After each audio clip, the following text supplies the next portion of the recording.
അത് പ്രത്യേകിച്ച് ചെരുപ്പിന്റെ കാര്യത്തിലായി. നിങ്ങളൊക്കെ ഇതുപോലെയുള്ള ചെരുപ്പിട്ടുണ്ടാക്കുമ്പോ ഞാൻ ഇടുന്ന ചെരുപ്പ് കണ്ടോ? ഒരു രക്ഷയില്ല. ദരിദ്രം എന്ന് പറയുന്ന ചെരുപ്പ്.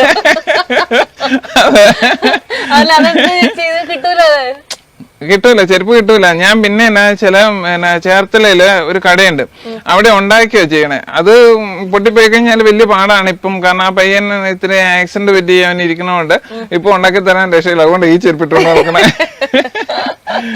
എന്റെ പൊന്നോ, നമ്മള് മറ്റേ ഹൈറ്റ് കാണുമ്പോ നമ്മൾ ഭയങ്കര അടിപൊളിയാണെന്നൊക്കെ വിചാരിക്കെങ്കിൽ അതിന്റെ പുറകിൽ കുറെ ബുദ്ധിമുട്ടുകളുണ്ട്. അതുപോലെ കട്ടിലൊക്കെ ചേച്ചിക്ക് വേറെ സെപ്പറേറ്റ് ഉണ്ടാക്കിയതാണ്. കട്ടിലിനകത്ത് നീട്ടം കൂട്ടി ഉണ്ടാക്കിയതാണ്.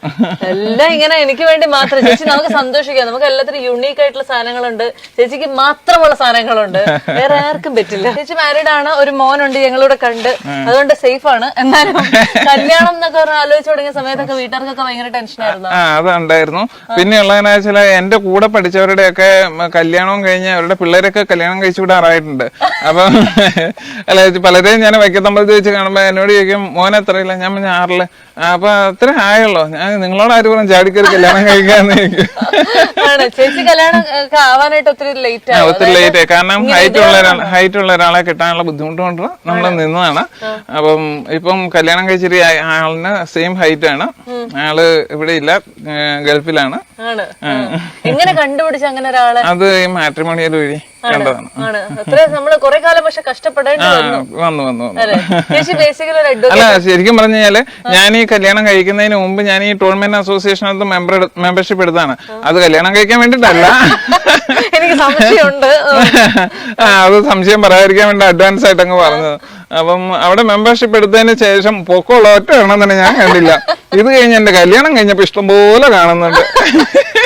ഗൾഫിലിരിക്കുന്ന ചേട്ടാ ഇത് കേട്ടല്ലോ അല്ലേ, കല്യാണം കഴിഞ്ഞ ശേഷം ഞാൻ ഒരുപാട് ഹൈറ്റുള്ള ആൾക്കാരെ കാണുന്നുണ്ടെന്ന്. നമ്മളിങ്ങനെ നടക്കുമ്പോഴത്തേക്ക്, അതായത് ഈ സൈഡിലൊക്കെ മതിലൊക്കെ കാണുമ്പോ എനിക്കത് മതിലാണ്, ചേച്ചിക്ക് ഇതൊക്കെ മറ്റേ അപ്പുറത്ത് കിടക്കുന്ന എന്തൊക്കെയാണെന്ന് ചേച്ചി ഇപ്പൊ നോക്കി പറഞ്ഞു കൃത്യമായിട്ട് കാണാം. കുളത്തിനകത്ത് മീൻ കിടക്കണം, നന്നായിട്ട് കാണാം.